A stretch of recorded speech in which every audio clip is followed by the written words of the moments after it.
Okay, so good afternoon, everybody. We will talk in English because we have international speaker today with us, so we are very happy. I want to start. I want to start with a short story, just to introduce the theme of today. I'm a consultant, I'm a trainer, and a few weeks ago, I was in my client hotel, and when I was there, the director, the general manager, was just a bit disappointed. He was sad, so he said to me, Antonio, you have to help me because one of my best receptionists is leaving us, and I don't know why. She didn't say me why. So please try to call with her and try to understand what is happening, no? And he said to me, so these are the new generation. They don't want to work anymore. Okay, so I went to the employee, so the receptionist, and I asked her why she is leaving the company. She said to me, I'm leaving not because I don't like the job or because I'm not happy or because something has happened. I'm leaving because I feel that I'm just working for the paycheck. So inside this answer, I think that there is all the real meaning of what we want to talk today. No? The new generation, that they are looking for something more. We are, the hospitality world in the last few years are facing lots of changes. No? Probably the pandemic was a turning point. But most of the changes had already begun before of the pandemic. It's changing. The change is not just about technology or guest expectation, but I think that it's changing the way we lead and manage people. Leadership is not more the same that it used to be. New generation are entering the workforce in the hospitality industry, and they are looking for something different. They are looking for a meaning. They want to feel valued in what they do. And I think that this is not just about new generation, because start with new generation, but now there are lots of changes that are involving also the other generations, because they think that there are new way of working, no better way of working. We can be happy in the hotel. And this is one of the biggest challenges that leaders today are facing in the hospitality industry. Because in the same team, now we have, for example, baby boomers. They work because they like hard work, they like sacrifice, because for the culture, if you work a lot, if you work hard, you can change something in your life. And then there are millennials also in the same team, where they learn the same thing, but when we start to work, was completely different, because millennials living with the new internet, the emails, technology, social media, smartphone, and now the AI, everything different about what we learn, because I'm millennials, because all different about what we learned at school, no? And then there are the new generation, the digital natives. They are really skilled on all of that. We have people, or kids, 13 years that can really create app.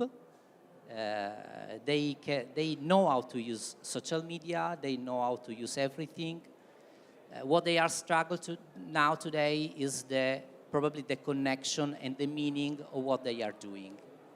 So in the same company, we have all this generation, and one of the most challenge for a leader is to make them understand that they have to use one language because they actually use different language and they can't understand each other. So that's the point. I want to start with this reflection, and I'm really happy today to have with me Alexander. Alexander is one of the most international experts in leadership, happiness at work. But now you can present yourself. Sure. Thanks. It's great to be here. Thank you all for coming. I like that you start this panel with what it's all about. It's all about people. It's about the human beings in our workplaces. And I come from a very simple place. I believe that if people are happy at work, they do better work. And this is not just my belief. There is a ton of research on this. That we know that when employees feel good about their jobs, when they like what they do, they are more productive, they are more creative, they are more engaged, they're more motivated, they do better work, and that happy workplaces are more profitable. And if there's one sector where I believe this is extra true, but very, very undervalued, it's hospitality. I believe that more than any other sector, hospitality workplaces gain from having happy employees, but so few focus on it. It's very, very rare. In fact, many hospitality workplaces focus on the opposite. They're like, yeah, it is tough to work here. You're supposed to work a lot of hours. You're not supposed to feel good. And I think that's a shame, and we need to change that. Yeah, this is true, and this is the paradox, because hospitality is made by people, no?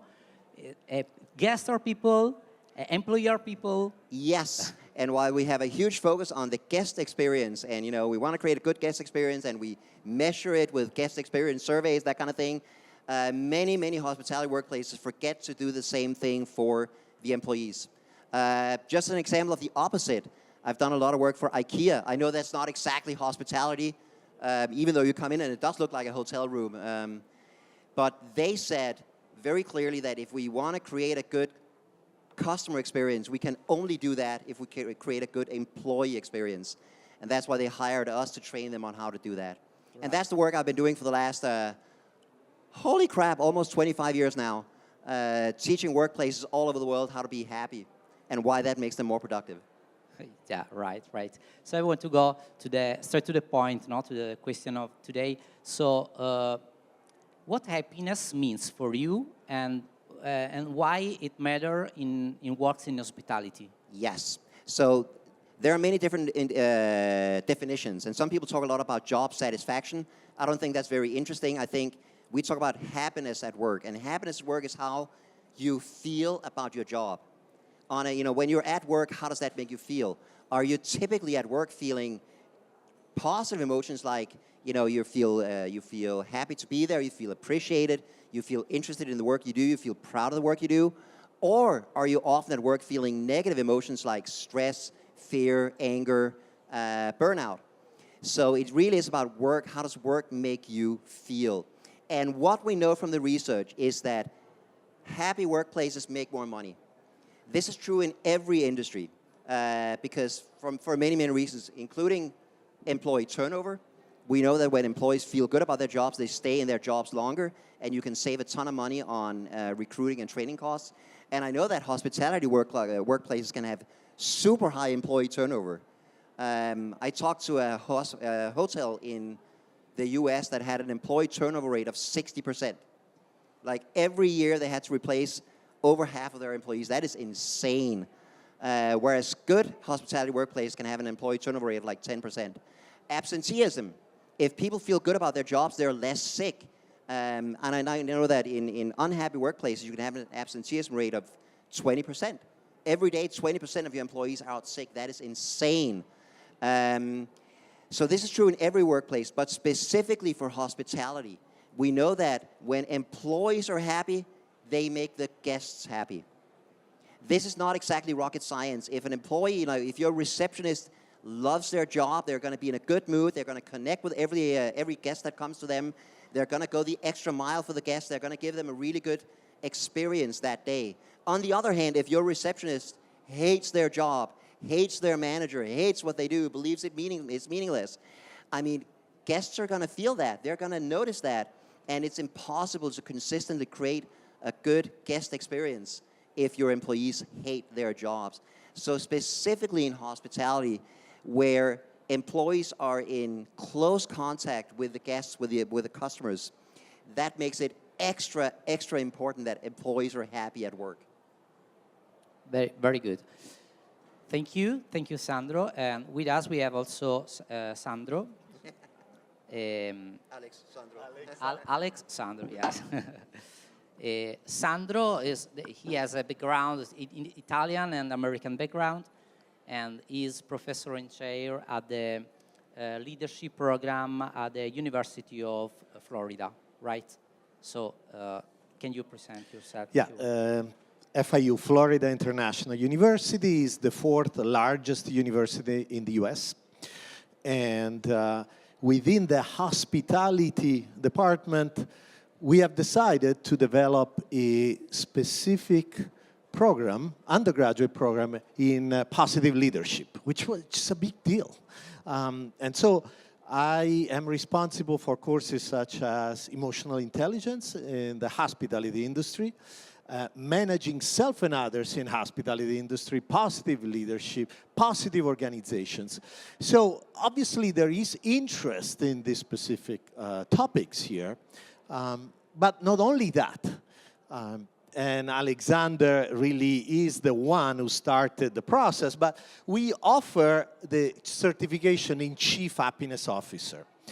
And that's another element to bridge somehow the knowledge at the hospitality level and the happiness level with your work, guys. Because if we do not connect, then it's hard to do anything. So I didn't know exactly what the questions were going to be. I want to share with you some numbers.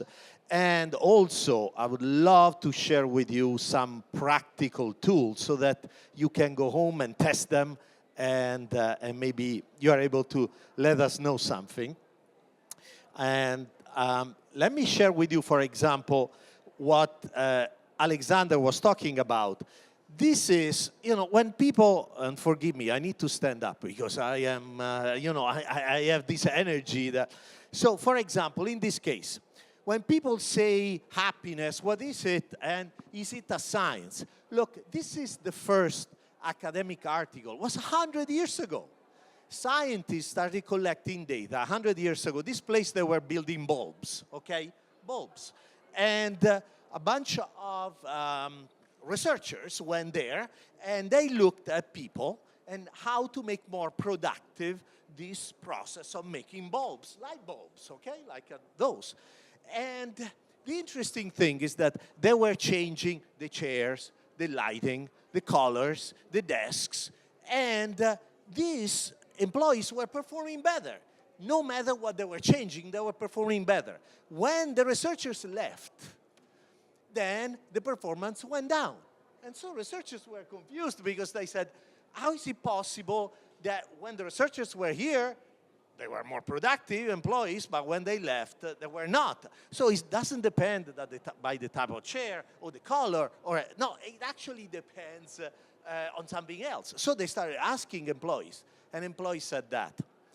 We were so happy that there were people interested in us. We were so happy that there were people interested in us and stayed for years. And because of that, we were more productive. When they left, productivity went down. So they changed the name of the academic article, and now it's called the Happy Productive Worker. So I hope you really understand the value of that. But more than anything else, these are some of the results of the Chief Happiness Officer. And I know that, sorry, that there is that Sandro Formiga, shouldn't be there. But look at the numbers, the percentage change before and after the program. There is more happiness. There is less loneliness. There is more, for example, I find making changes is difficult and scary. Change actually went down. I'm content with my work situation, increased by 26%. I mean, the coping, I mean, how we cope. Sometimes I feel I'm pushed around in life, went down 36%. And I'm sure you have similar numbers in yours. The purpose and meaning that we are talking about, look at the differences. There is more meaning when you go to work, which is such a big deal, especially in the hospitality industry. Alexander grew up in hotels, and I was hotel general manager. So we know the industry. We know what the industry is about. I feel I am in a state of survival when I'm at work, minus 40%. So my point here is, can we make it better? Yes. Can the company, the hotel, be more productive? Absolutely yes. There is 100 years of research. The point is, will you do the work? Because that, to me, is the key element to bringing happiness and well-being in the hospitality industry. Sorry. Thank you, Sandro. Okay. So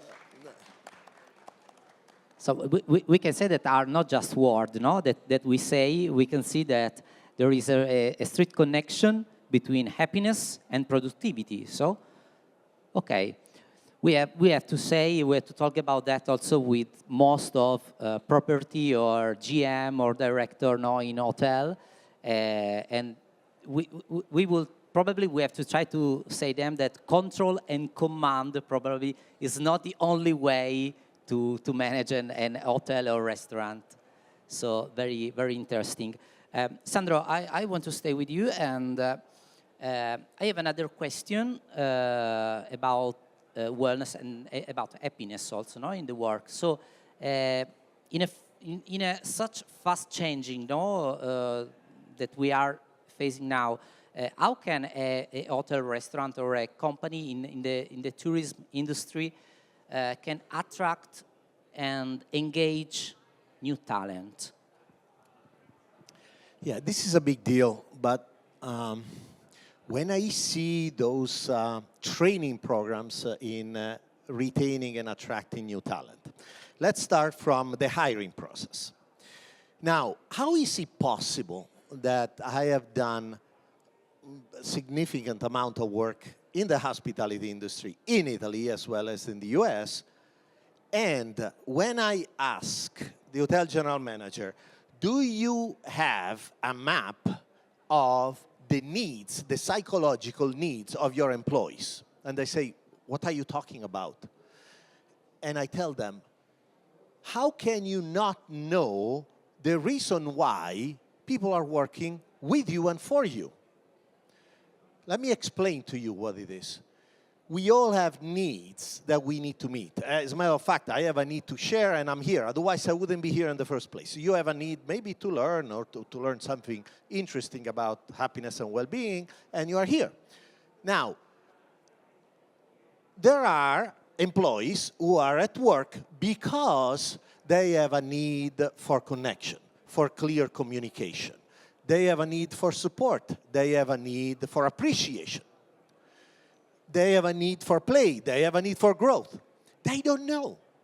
So if you are a manager and you don't know the needs of your employees, how can you make them happy in the first place? But this is the basic. By the way, do they know their values? They don't. So to me, the first thing to show that you really care about your employees and their happiness and well-being is not to make them happy by putting some balloons in their office. You know, that's, you know, remember it's when the, yeah. Oh, yeah, that will last 2-3 minutes. But the point is, so I want to give you immediately a technique here that, if you don't mind connecting, I want to show a couple of slides. Okay, whenever it's going to be possible, that would be wonderful. Okay, thank you. It's too late. Okay, so I show them a table of needs. And then I say, okay, for each employee, please complete this table. It's very simple. It doesn't take a rocket scientist. Okay, what are the top 3 needs or 5 needs you have at work? Because for me, I have a need for challenge. If I'm not challenged, I die. I don't produce, I stop. So then I have a need for challenge. Okay, great. What's the percentage of satisfaction? Because if you cannot measure it, you cannot manage it. So give me a percentage of satisfaction. Person selected to satisfy a need. Generally, if I have a need for growth, there has to be someone who makes me grow, right? If I have a need for clear communication or appreciation. Do you know what is the most typical need in Italy in the hospitality industry? And the least met, the least satisfied. Give me an idea. A need for recognition, appreciation. That's exactly right. What is the average of satisfaction? Less than 30%. How much does it cost a general manager to say, hey, you did a great job? But they don't say it. Why? Because they say, listen, I pay you to do a good job. So if you don't do a good job, I'll let you know. If you do a good job, I don't need to let you know because I pay you. Well, then, what is the feedback? It's always negative. It doesn't work that way, right? So once you start knowing it, person selected, what should this person do to help me satisfy this need? Now we build a plan. I suggest you to use this table, collect information, use an Excel spreadsheet, and see what's the situation. The average satisfaction of the top 3 needs is 1/3. When needs are not met, I go on survival, obviously, because I need to protect myself from my boss who doesn't appreciate me much. Clear communication, no, there is no clear communication. They're not communicating to me what I would like to know. And then, so when I go to work, I go like this. And I use most of my energy to protect myself, not to be a team player, not to give 100%. And now my needs are not met, and I go there on survival because the environment is not a friendly environment. It's not a supportive environment. And so that's the way it is. So only to do this work, and I guarantee you, I show you as many numbers as you want. As soon as the percentage of satisfaction and needs goes up, profitability and performance go up. Okay, very... May I? Yeah, yes, for sure. I think that's great. I agree completely. We have a similar model. It's a little simpler. It's 2 things. There are 2 things you need to give your employees to make them happy at work. You want to hear them? Number 1 is results. People need a feeling that I make a difference. I am good at what I do. I can achieve my results. I can be proud of my work. And I think in hospitality, that especially means making the guest happy. If there's one thing we human beings love, it's making other people happy. So if I can do great things for the guests to make their experience a positive one, that is going to make me happy. So results is one thing that makes us happy, and then the other one is relationships. And relationships is when I feel like I belong in the workplace. I have a good relationship with my coworker, a good relationship with my boss, this feeling that I am valued not just as a resource, but also as a human being. And research very clearly shows that when people have those 2 things, results and relationships, then they're happy at work. And a lot of hospitality workplaces are like, well, we can't afford to give people high salaries. We can't afford to give people a lot of perks. We can't afford to give people, you know, all the stuff that Google gives their employees. I went to Google a few years ago. It's completely insane. They have like gyms and swimming pools and food everywhere. And, you know, Barack Obama comes by and gives a speech and that kind of thing. It's insane. No hotel can afford that, but you don't need to. What really makes people happy at work is results and relationships. And I agree completely with what you say. One of the most reliable tools to give your employees that is positive feedback. Catch people doing a good job and tell them about it. When you see your employees reaching their goals, doing something cool, make sure to give them positive feedback. Hey, and make it specific. Hey, I saw how you treated that guest. That was a really good way to do it. Nice work. And that is something that any workplace on any budget can do, and those are the things that really make us happy at work. Thank you. And it's free. Essentially free. Yes, for sure. You talk about results. I want to ask you, results with recognition or results themselves is enough for motivation? I think what really makes us happy is meaningful results. when I can see that my work helps somebody else who needs it. And that can be very different, right? If I'm a waiter, you know, I can do my work efficiently and create a good experience in the restaurant. If I'm a chef, I can cook really good food that people enjoy. If I'm a receptionist, I can greet the guests in a way that makes their stay better and help them with whatever problem they have. But meaningful results are really about helping somebody else. Just, you know, reaching your goals and, you know, completing your to-do list is fine. That feels good. But when you can see that my work helps somebody else who needs it, that's what really makes us happy. I saw a wonderful example of this. Have you heard of Zappos? Zappos, the online retailer. They sell clothes and shoes online, headquarters in Vegas. I've been there like 5 times to study them and speak there. They're a fantastic culture. So a lot of customer service. Most of their employees are customer service employees, so they're on email, they're on chat, they're on the phone with clients. And one thing they can do is that if they have an idea for something they can do to make a customer a little happier, they can just do it. They can send a customer flowers. They can send a customer handwritten postcard. If they find out that a customer has a dog, they can send the customer 2 dog biscuits for the dog. So just like if you have that little idea for how to make somebody else, a customer's day a little better, you don't need to ask for permission. You don't need to ask for a budget. You can just do it. And that has created legendary customer experiences that make customers shop at Zappos again and again and again. That feeling that I, through my work, can make somebody else happier, that is what makes work meaningful. And there are so many opportunities to do that in hospitality because we're in such close contact with the guests. Thank you, Alex. I want to underline 2 things that I heard now. The first one is about team building. And one of the most issue that we have, I talk about Italy culture, in the hospitality industry. So most of the time we used to do team building just to have one day to make happy, people just for that day.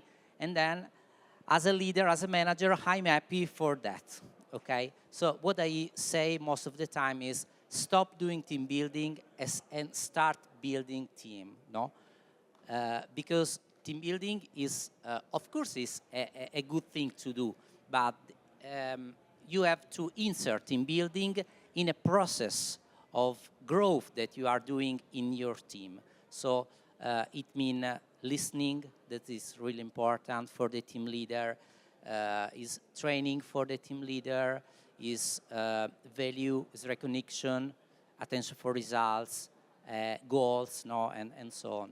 So that's really important. And another thing is the positive feedback, because we are used in Italy to have feedback just if we do something wrong.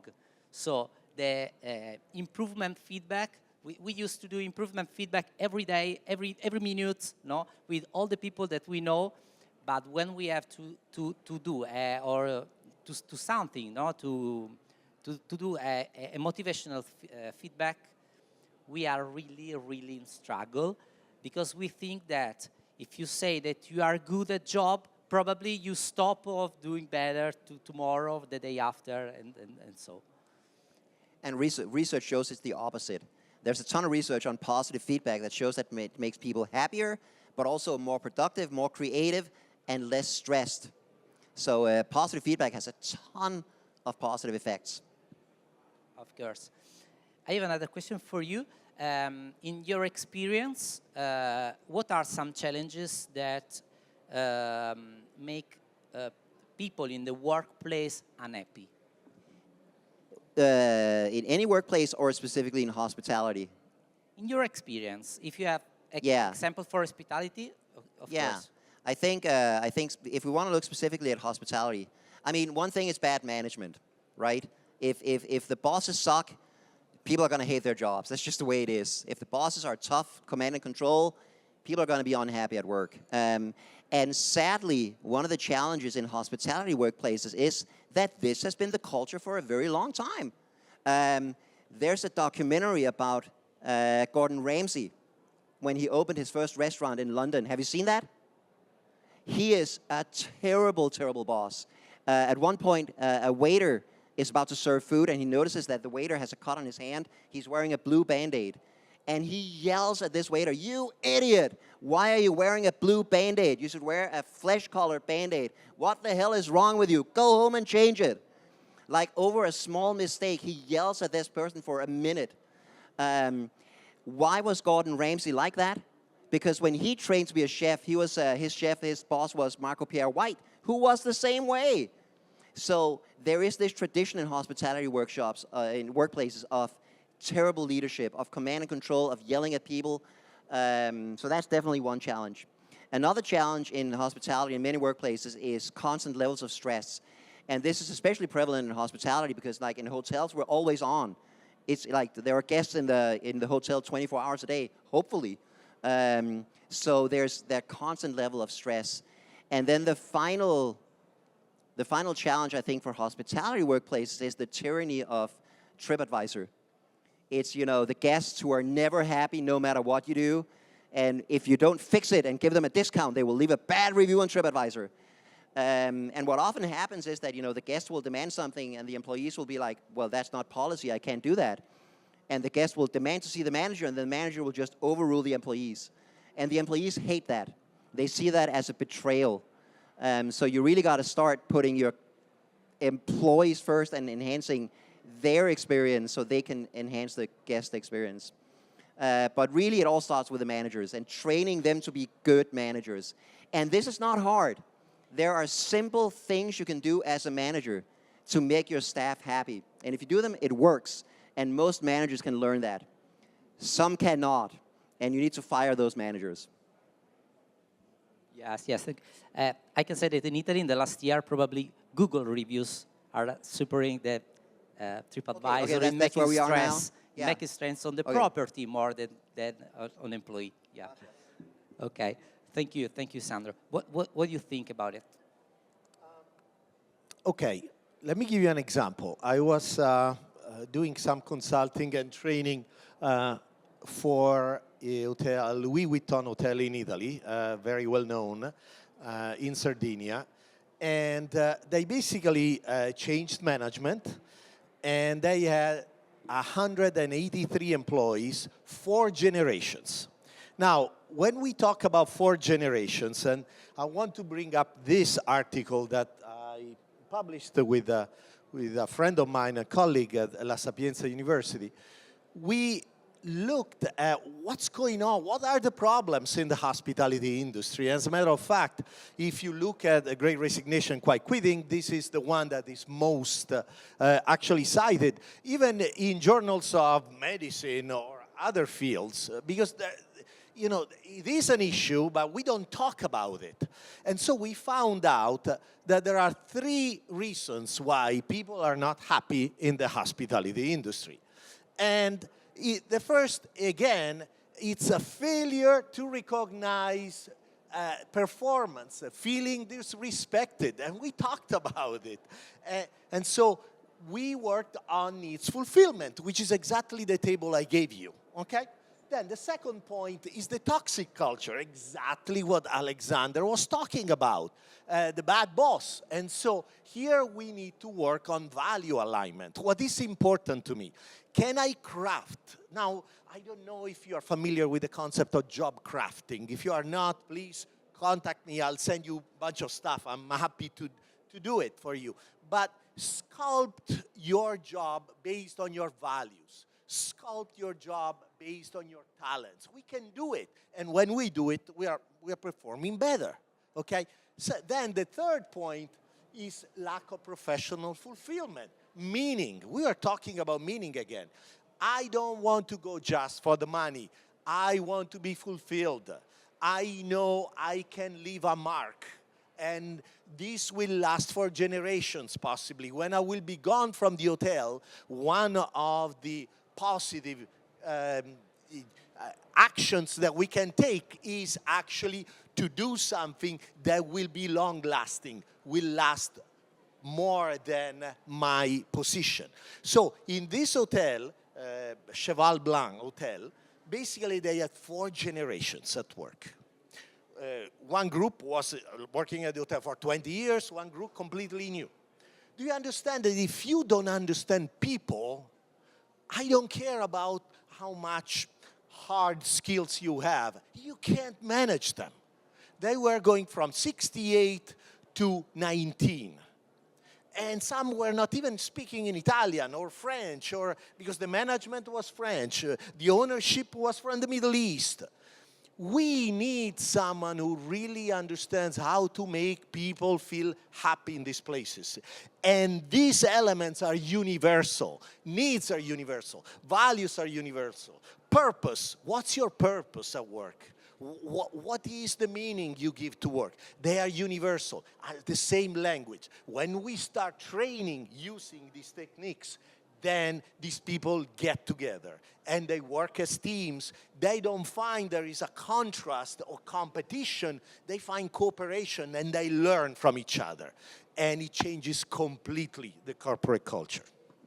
Can I add one thing to that? Please. I agree completely. And so we need managers who understand people, but on a very, very fundamental level, we need managers who like people, right? We need managers who are interested in other people, who want other people to be happy, not just managers who cares about systems and numbers and profits and growth.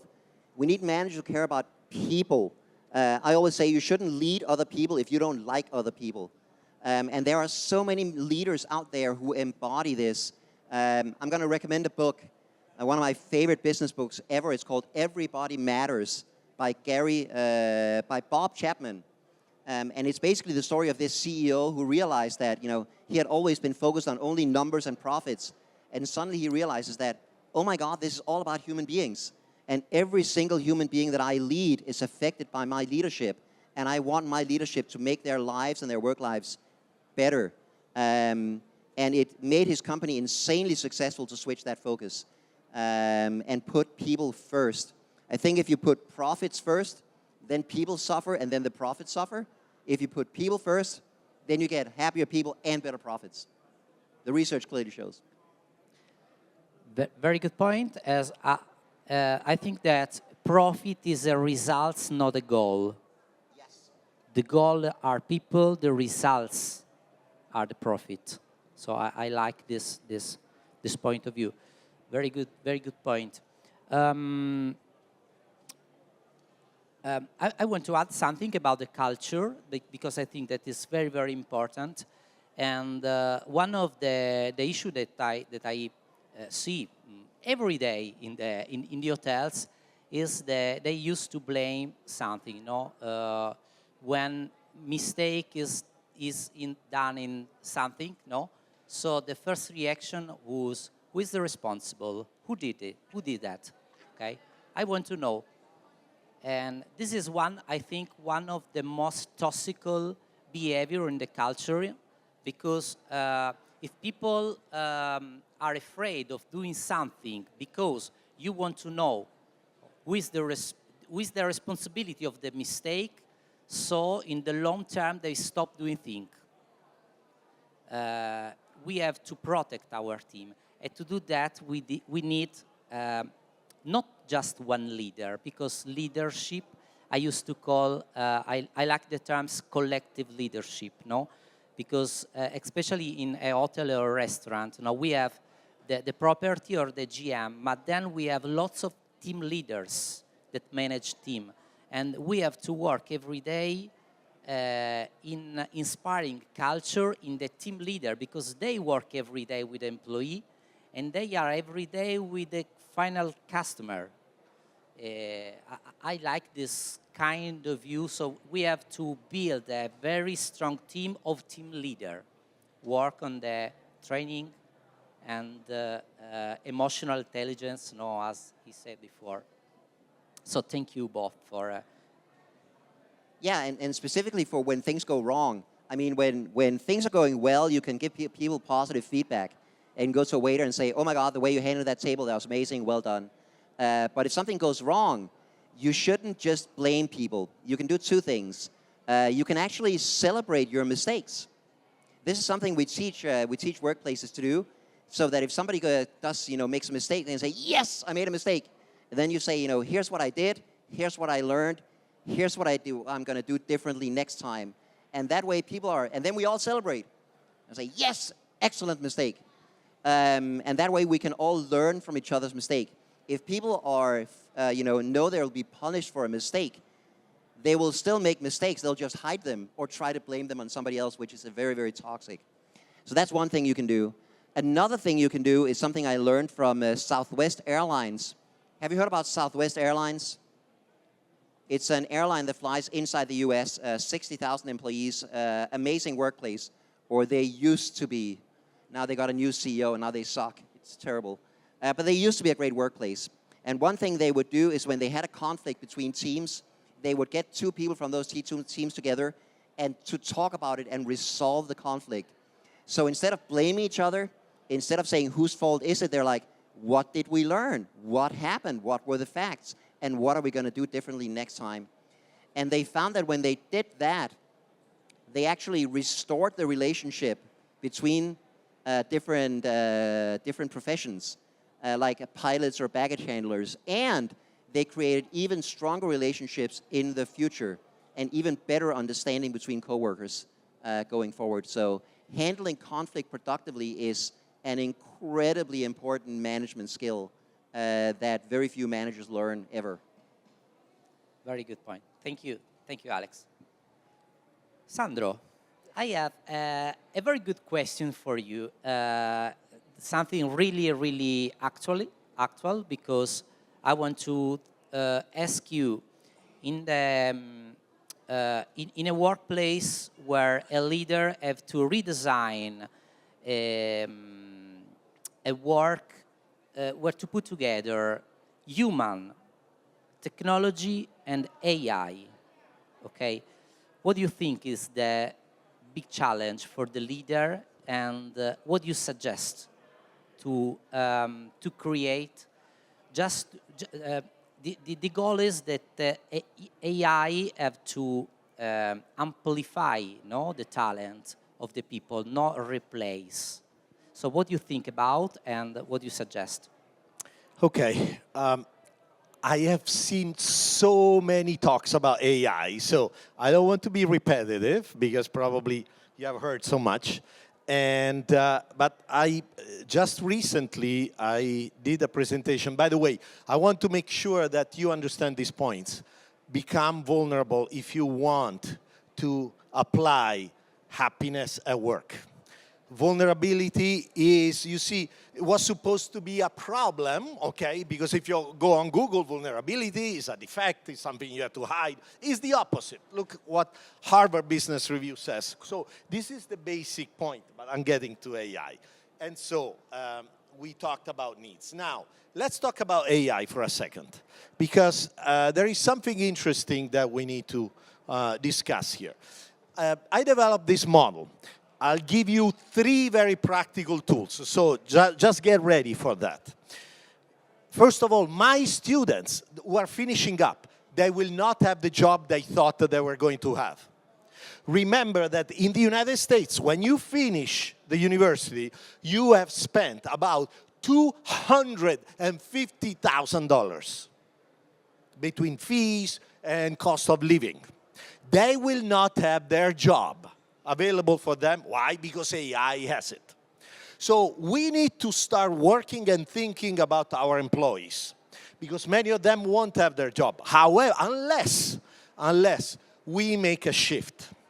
What I found out from research is this, that in companies, especially hospitality companies, there is no plan about that is shared plan with all the employees. We don't know. So we are kept in a limbo. Am I keeping my job or not? They keep switching my roles. What do I have to do? What's the meaning at work? Okay, so having said that, let's look at this model that I shared in just a few minutes.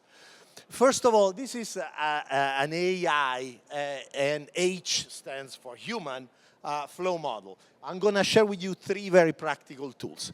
To me, we need to reinvent reality. AI is a teammate. It's someone that is waiting for you to tell them what to do, okay? So if we don't take it into consideration, then we don't feel safe and secure. Second, we need to make humans irreplaceable. Can AI actually work on intuition? No, it can't, okay? Conscience? No. Storytelling? Well, maybe, okay?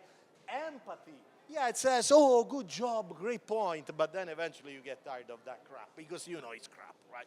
So you also need to build trust by syncing mental models. I'll give you an example. And then eventually you have to build rituals. I give you 3 rituals. The first, the silent sprint. The second, I'll share with you in detail. Then you can take certainly pictures of that. The second is the mirror protocol, and the third is the table ritual. Let's look at the first. This is the first, a 24-hour digital disconnection. Now, I'm talking about 1 day a quarter, 3 days in a year, where you stop sending emails, where you stop using Slack and Teams, you stop asking AI to solve problems. What do? You actually go on silent walking meetings. We all go outside and we walk silently. And we collect information about what we experienced. Co-working, silent co-working. Can you imagine the flow? When we are talking about the flow of Mihaly Csikszentmihalyi. You are in a state of flow if you have a co-working that is silent without interruptions or notifications or people who come to you. And then reflection. So science is very clear that this increases performance. So would you do this? Would you commit to doing it once a quarter? I'm not asking that much. Next, a journaling cat to catch possible leadership problems. So what do? We ask AI, listen, act as a mirror. Based on my recent decision, you explain the decision, what assumptions, biases, or emotions may be unaware of? So you collect the feedback from AI. You don't give it for granted, you collect it, and then you review their perspective of at least one blind spot that you couldn't see. Then you use these insights in your performance assessment meeting. So the performance assessment is not anymore what was done, but the how, the why, what's behind it.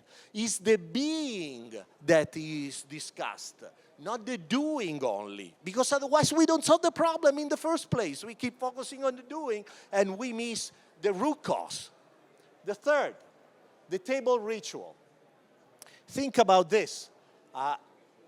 It's a circle where humans and AI review performance. How do? It? They just 20 minutes a week. We share wins, challenges, and one leadership miss.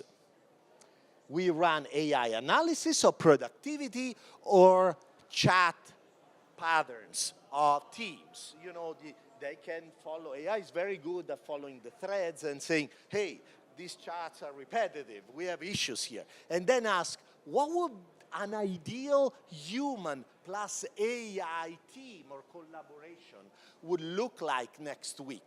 And you build the new strategy for next week, the new processes and procedures for next week, so we can all grow together. Then you rotate the facilitation, so you pick a different leader each week. So these are 3 practical tools where we see that AI is not a threat, is an opportunity. And you get those skills, those competencies that will make you irreplaceable. So we are not afraid of AI. We actually use AI to become better leaders of mixed teams. Thank you. Thank you, Sandro. Very specific, of course, so we can understand that AI can amplify competencies, can amplify talent, can amplify the human being, okay, if correctly used and correctly put in the middle of a process of growth of the people in the company. So thank you. We finished the time. Just the last 30 seconds, I want to ask you a short message in 30 seconds to leave to the future's leaders. Can I go first? Of course. 30 seconds. Happiness matters, both for yourself as a leader, but especially for the happiness of your employees. And if you can make them happy, you will create, better work lives for them and a better bottom line result. If anybody's interested in learning more, send me a message on LinkedIn. You can find I'm Google unique. I'm the only person in the world with that name, which you can see up here in a second. So search for me on LinkedIn. If you send me a message, I will send you a free copy of my book called Leading with Happiness, in PDF format, and you can read all about how to base your leadership on happiness. Sorry, it's not available in Italian, only in English. Or Arabic, if you prefer. Thank you. Sandro? Start from the being. The being, then the doing, and then the having. This is what science says. Focus, if you are really care about the person, you need to work with the person, the elements of the person. Then you take action, and then you see results. Remember, happiness is not just a fleeting feeling. It's made of 3 components. One is the feeling, second is the commitment, and the third is the meaning you give to the thing that makes you happy. That's why it's not a coincidence that in the preamble of the American Constitution, the 3 building blocks are life, liberty, and not happiness, but the pursuit of happiness. It's something we pursue. So enjoy the process. The hospitality industry should be the first industry to be called the happiness industry. When people come to your hotels or to your destination, they come because they want to feel happy. That's the reason why. Let's start working together toward this objective. Thank you. Thank you. Thank you for being here and for sharing your experience.